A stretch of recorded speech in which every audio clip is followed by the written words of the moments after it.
Military aviation, a remarkable industry, possibly one of just a few where cutting-edge technologies swiftly find application.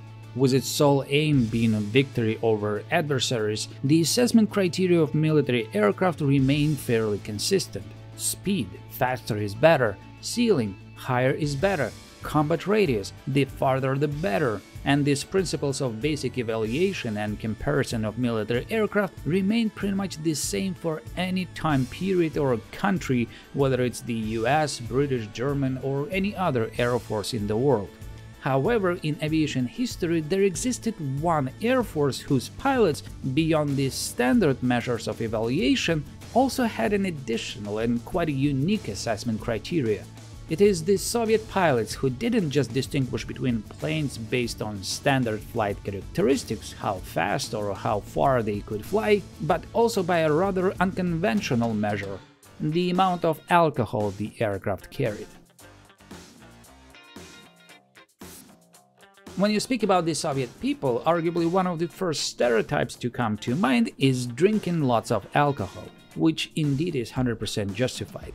The topic of alcohol consumption in the USSR is quite complex and cannot be explained in just a few sentences, but if I had to, then I'd say that by modern Western standards, the Soviet people drank a lot. And I mean a lot. Even the consumption level, let's say, that was common in my social circle, which by Soviet standards would have been considered on the lower side, by Western standards would probably have doctors recommending medical treatment. Of course, this is not in any way something that I'm proud of, and I'm glad that this kind of alcohol traditions is now just a memory of my youth. However, I can't ignore the positive aspects of alcohol. Thanks to my father, back then a Soviet fighter pilot, I was fortunate to meet and talk to so many aviators of various kinds, and let's call it the proper use of alcohol helped me so much in learning about Soviet military aviation, in particular its lesser-known sides, since it is so often that the best aviation stories could be properly told only after drinking the sacred 100 grams. As with any other dangerous profession with an inherent risk of death, alcohol found wide use in the Soviet Air Force, most often as a stress reliever, and as was the common expression of the time, the only one not drinking in Soviet aviation is the autopilot. It's worth mentioning here that although Soviet pilots drank pretty much like anyone else in the USSR, they had quite a few of their own traditions and strict unwritten rules, so to speak. As for instance, the sacredly maintained rule of not drinking before an upcoming flight, always maintaining the required amount of the so-called from bottle to throttle time. However, it was not only the traditions that differentiated Soviet aviators from the rest, but also the aviators' drinks themselves, which formed their own unofficial subcategory of alcoholic drinks in the USSR, Aviation Alcohol, or Airbus. In 1967, Soviet movie theaters showcased the film Chronicle of a Dive Bomber, which became one of the most popular movies in the USSR about World War II pilots. The film depicted the everyday life of a bomber squadron during a standstill caused by weather conditions. One of the most memorable scenes of the movie was when two Soviet pilots decided to mix raspberry syrup and hydraulic fluid from the aircraft. Раз, два, три. Так, стоп. Что? Посмотрим, что у нас получилось в результате этого процесса. Ваше благородие, прошу вас, вам первое слово. Ну как? Ну. Волшебный напиток. Да, иди ты. Ликер.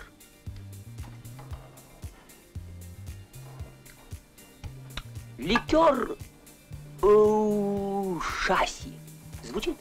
Following this movie, the name landing gear Liqueur became widely known in the USSR and was frequently used, especially by those in aviation, to refer to any light alcoholic drink.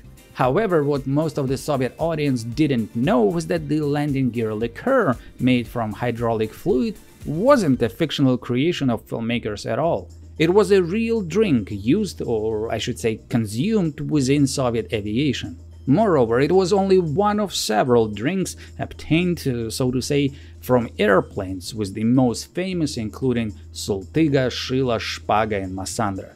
It is worth mentioning that the base for any aviation booze was ethyl alcohol, the liquid that is used as a primary ingredient in alcoholic beverages such as vodka, whiskey, gin, and others. In aviation, alcohol was primarily used in aircraft to operate the anti-icing system, where it served as a key chemical component. Due to the lower freezing point of ethyl alcohol in comparison to plain water, this chemical compound found broad application in aviation. However, in Soviet aviation, ethyl alcohol was used not only for anti-freeze purposes, but also for various types of aviation drinks and cocktails. And in this video we will briefly explore the Soviet Air Force wine list, so to speak. Let's begin with the aforementioned landing gear liqueur, as the lightest and the lowest quality drink of all, if such a word could actually be applied to this kind of mixture. In essence, landing gear liqueur was nothing more than an aircraft hydraulic fluid, a mixture of ethyl alcohol and glycerin. The alcohol prevented the mixture from freezing, and the addition of glycerin made the liquid thicker and more adhesive. It was the addition of glycerin that made this liquid more viscous and sweeter, earning it the name liqueur, which in the USSR was considered a drink for women.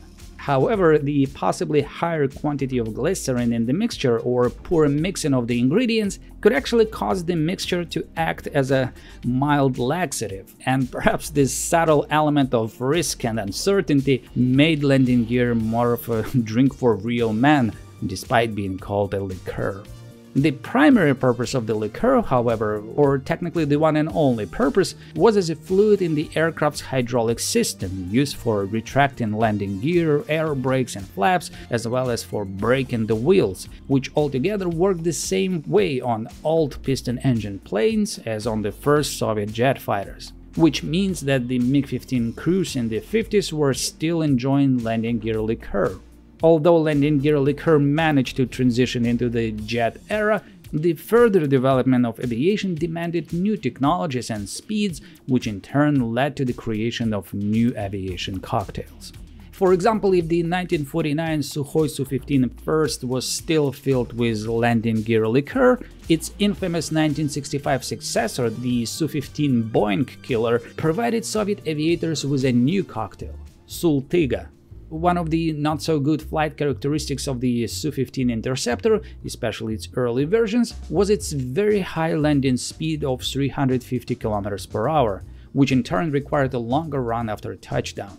To address this issue, aviation engineers installed a more powerful braking system that used an alcohol mixture for cooling, which became the source of the so-called Sooltyga. The Sooltyga was a mixture of 30% ethyl alcohol and distilled water. This liquid was poured into the aircraft's landing gear braking system before each flight, using a simple hose and nozzle, much like filling a car with fuel. Therefore, when replenishing this fluid, air technicians could unintentionally miss the fluid tank and fill several flasks with Sooltyga for evening relaxation, for example. The Su-15 Interceptor carried 7.5 liters of Sooltyga, which was enough to fill a standard Soviet 5-liter teapot for subsequent non-technical use. It's worth noting that Sooltyga was mainly for junior attack personnel, while pilots indulged in more progressive products. Unlike the early jet fighters, the Su-15 was equipped with a powerful radar system that significantly improved the interception of airborne targets, but this system overheated so badly that it required a special cooling system of pipes to circulate a pure rectified spirit, or Shylo, as it was known in the Soviet Air Force's wine list. It is believed that the name Shylo, which translates to all, originated from the days of the Russian Imperial Navy, when alcohol was stored on board in sealed leather flasks. Some sailors wanting to access the alcohol would pierce the flasks with a sharp awl and then drain some alcohol without breaking the seal. But let's get back to the Sukhoi Su-15. The cooling system, simply speaking, used an alcohol mixture that circulated in tubes around the electronic elements being heated. As the alcohol absorbed the heat, it evaporated and thus cooled the radar and targeting systems. The used alcohol was then vented into the atmosphere through a special hole on the right side of the fuselage. By the way, the MiG-21's targeting system functioned in pretty much the same way, except that the Su-15 had a much larger alcohol tank of 20 liters. The overall alcohol consumption was calculated by a special counter that recorded the station's operating time. One of the options for getting Shylo was the tech crew after the Su-15 landed to simply drain the remains of the used alcohol mixtures. However, there often was not much left, and on top of that, this type of alcohol was considered lower quality, as it had already gone through the aircraft systems and often smelled of rubber and had a metallic taste. One way to get clean Shylo was during the aircraft's ground checks before the beginning of the duty shift. During those checks, the personnel turned on all the aircraft systems, including the targeting system, which resulted in alcohol simply draining onto the tarmac. The technicians usually collected that used alcohol in a container and then poured it back in the aircraft, while keeping the clean, unused alcohol to themselves. However, the biggest amounts of Shylo was received during training flights for interception. According to flight instructions, the targeting system should have been activated while still on the ground. However, in reality, pilots activated it in flight when they reached the target, strictly following commands from the ground. After landing, technicians connected the power cord to the counter and turned it on without turning on the targeting system. They then took readings of the counter and placed an order to the warehouse for the appropriate amount of alcohol mixture. However, all this paled in comparison to the legendary booze carrier, the Tupolev Tu-22 bomber, which carried 400 liters of alcohol on board. There's a video on my channel covering the story of this unique aircraft, which you can watch later, but to briefly recap, the Tu-22 earned its nickname the Supersonic Booze Carrier due to the impressive amount of alcohol on board, which was used as a refrigerant in the air conditioning system of the aircraft. The mixture used on the Tu-22 consisted of 60% distilled water and 40% of purest ethyl alcohol, which in fact was no different from regular Soviet vodka. The mixture had different names depending on the military branch, but the most common was the name used in long-range aviation, Shpaga, the Russian word for épée. This name was used because of the resemblance of the long metal ruler used to measure the level of alcohol mixture in the tank to the fencing weapon. The volume of the alcohol tank varied by the type of plane, 225 liters on combat aircraft and up to 400 liters on the Tu-22U, the trainer version of the aircraft. The Tu-22U held the absolute record among all Soviet planes that ever existed for the amount of alcohol on board, which earned it the legendary nickname the Booze Carrier. However, there was yet another Soviet aircraft which, although carrying less alcohol than the Tu-22 if measured in absolute numbers, could beat the Tu-22 in one measurement: alcohol per crew member, if such a criteria were to exist. It was the MiG-25, which had only one pilot and carried 300 liters of alcohol on board. I will probably need to make a dedicated video about this Soviet fighter, since the MiG-25 was famous in so many ways, like its exceptional speed, production technologies, etc. However, within the Soviet Air Force it was arguably most famous for its Massandra drink. The MiG-25 was capable of flying at exceptional high speeds, up to Mach 3, which heated the aircraft's surface to almost 300 degrees Celsius, which in turn required the creation of a powerful cooling system powered by, you guess it, alcohol. Lots of alcohol. The MiG-25, in particular its reconnaissance version, the MiG-25RB, carried up to 50 liters of pure rectified spirit, or Shylo as you know it by now, to cool the radar and other electronic systems, as well as up to 250 liters of the alcohol mixture for cooling other elements of the aircraft and for the de-icing system. The mixture was 50% ethyl alcohol and 50% water, which became known all across the Soviet Air Force as the legendary Massandra. The name originated from the famous brand of Ukrainian wines produced in the little settlement of Massandra, located in Crimea. Actually, I think it's been a while since I last said this, so it's probably a good moment to give a reminder. Fuck Russia and all its direct and indirect supporters all over the world.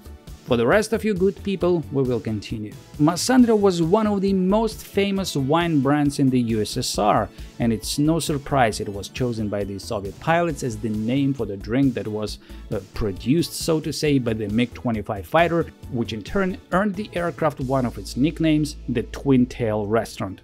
As for the name Massandra, Air Force personnel turned it into a quite amusing acronym, which stood for «Mikoyan Artyom, славный сын армянского народа, дал радость авиаторам».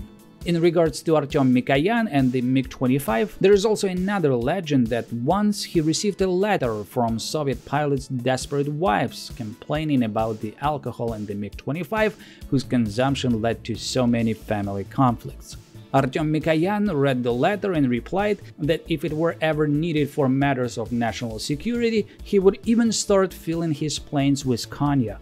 Which is indeed a funny tale, however it raises the painful question of the effect that the enormous amounts of free alcohol had on Soviet aviators. And the quantity of alcohol was indeed huge.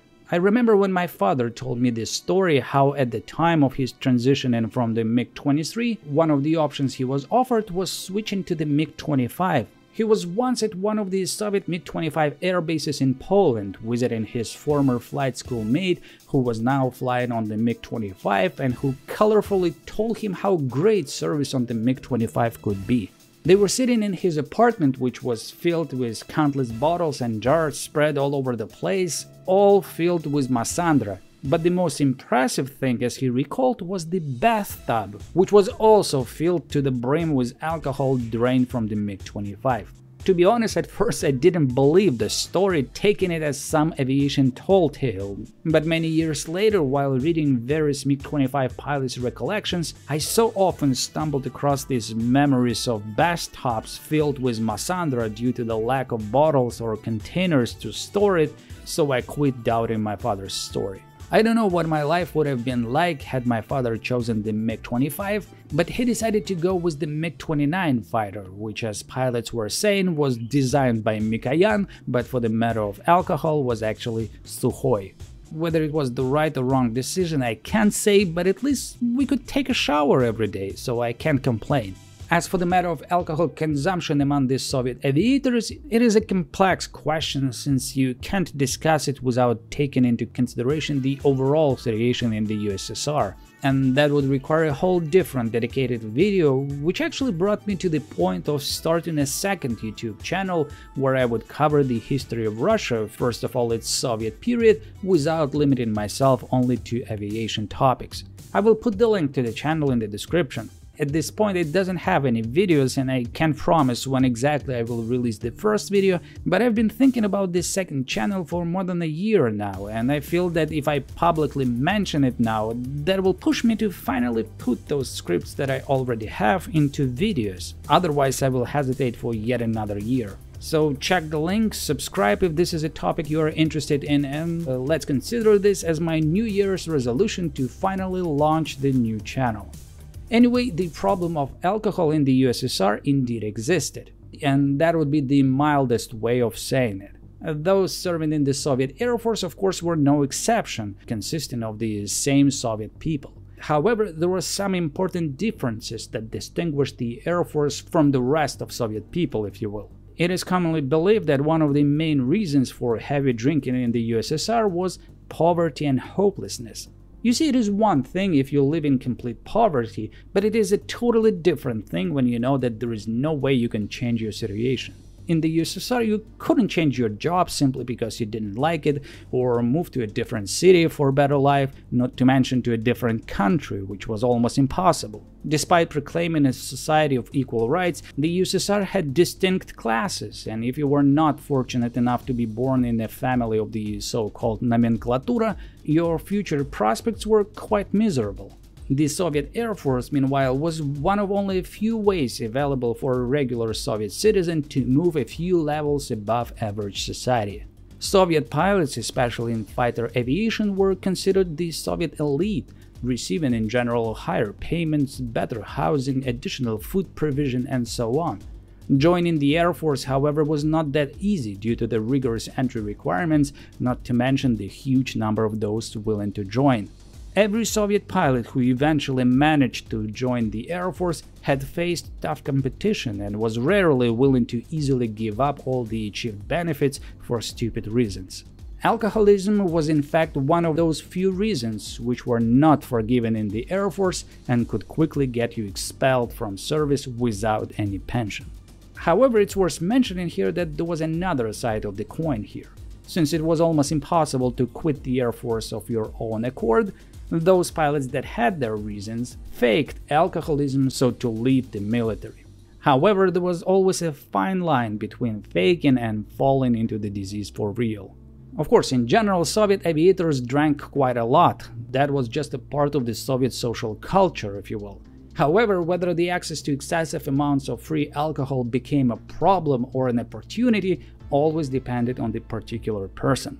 As a general rule, the drinking problem was a bit worse among the tech staff than flying personnel, since the pilots not only valued their jobs, but also because excessive drinking wouldn't help you pass the medical exam you had to go through before each flight. Which is why the fighter pilots sometimes jokingly called the aviation alcohol DP2G, День пьешь, два гуляешь, which roughly translates as 1 day drinking, 2 days sober. Drinking problems also heavily depended on where geographically one was serving. For instance, drinking problems, drinking heavily or excessively, were almost non-existent in those Soviet air bases located in Poland, Hungary, Germany, and other European countries of the Warsaw Pact. The pilots there had access to quality food and other so-called deficit products, including quality alcohol. On top of that, they received a higher salary, part of which was in foreign currency.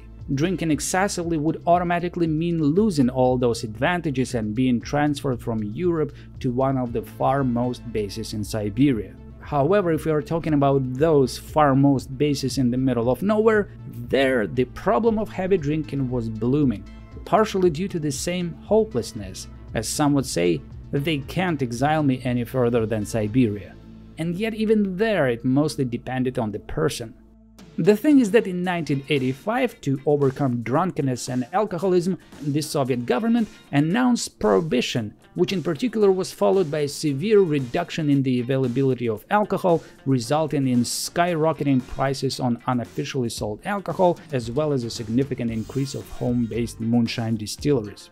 Which, by the way, also led to the almost complete disappearance of sugar in Soviet stores, since sugar was one of the main ingredients for moonshine production.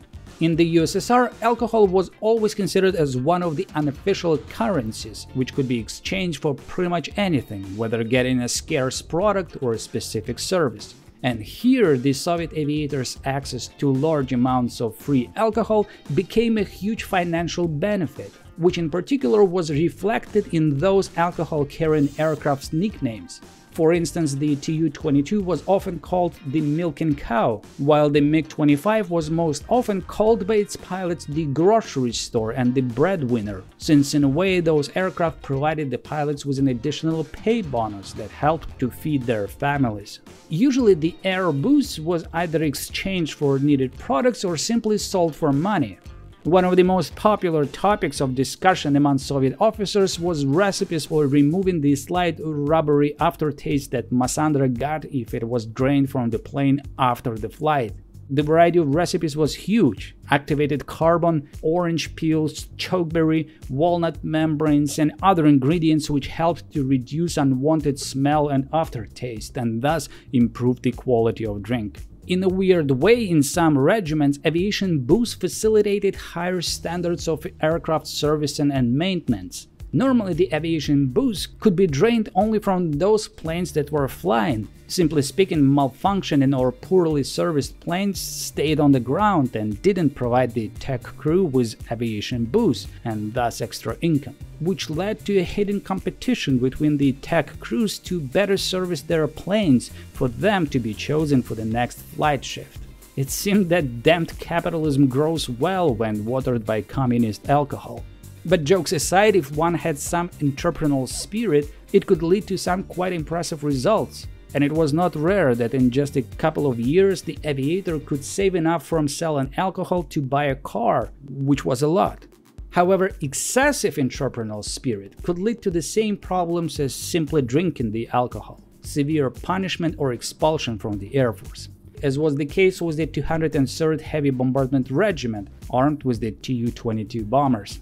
Nearby their airbase in the town of Baranovichi was a factory producing crystal tableware, which was always in high demand in the USSR. What happened was that pilots started to exchange the alcohol drained from their Tu-22 bombers for the crystal tableware. The exchange between the factory workers and aviators eventually rose to such a high level that it caught the attention of special services, and a big investigation was begun, which resulted in many officers being punished and the regiment earning the nickname of the Crystal Regiment. Which didn't stick long, however, since soon one of the regiment's bombers, due to a ridiculous navigation error, accidentally flew to Iran instead of Belarus, and afterwards the regiment was always known as the Tegeransky Regiment. Anyway, to conclude, aviation booze became an important part of the Soviet Air Force, which for some became a destroyer of their career, family, and sometimes even life. However, for the others, it was an excellent helper and perfect tool that helped to deal with the extreme scarcity of goods in the USSR. Interestingly enough, despite the Soviet pilots' excessive access to alcohol, aviation booze was extremely rarely the cause of fatal air disasters in the USSR. But as it turned out, there was something much worse than alcohol: human stupidity and irresponsibility. Like the 1986 accident when a Soviet Tu-134 captain made a bet with the co-pilot that he could land the aircraft blindly using only instruments. A deadly bet that resulted in 70 casualties. You can learn more about this tragic episode in my new video, the first episode of my new series about Soviet air disasters, which soon will be available on Nebula. Nebula is where you can find my other exclusive episodes from Soviet aviation history, like the fascinating story of the Soviet ghost flight when an Antonov An-12 flew for several hours with an unconscious crew, or the amusing incident of when a Soviet MiG-21 fighter accidentally landed on a NATO airfield. I'm sure you're well aware of how ruthless YouTube policies are in regards to historical content, and unfortunately, many of my videos, since they are related to military or sensitive topics like air disasters, have suffered hard from that. And it's not just that such a video would get demonetized, but the worst thing is that most likely YouTube won't even show it to you. Nebula is not like YouTube, and that changes how I make my videos. I don't need to adjust or cherry-pick historical facts for my video to find a path through YouTube restrictions. On Nebula, I simply don't have any restrictions. My only goal is for you to learn the true story, no matter how shocking its details might be. Nebula is owned directly by us, the creators, and that means your support goes directly into funding more high-quality projects that otherwise would never be made, like Red Atoms by Real-Time History, Underexposed by Neo, or Modern Conflicts by Real Life Lore, as well as dozens of other unique exclusive projects from 200 other independent, thoughtful creators. Sign up for Nebula using the link below and you will receive an insane 40% discount for an annual subscription, which means you will get access to tons of exclusive premium content from Paper Skies and other creators for just $2.50 a month. This is the absolute best way to support Paper Skies and enjoy premium content. Thank you so much for watching.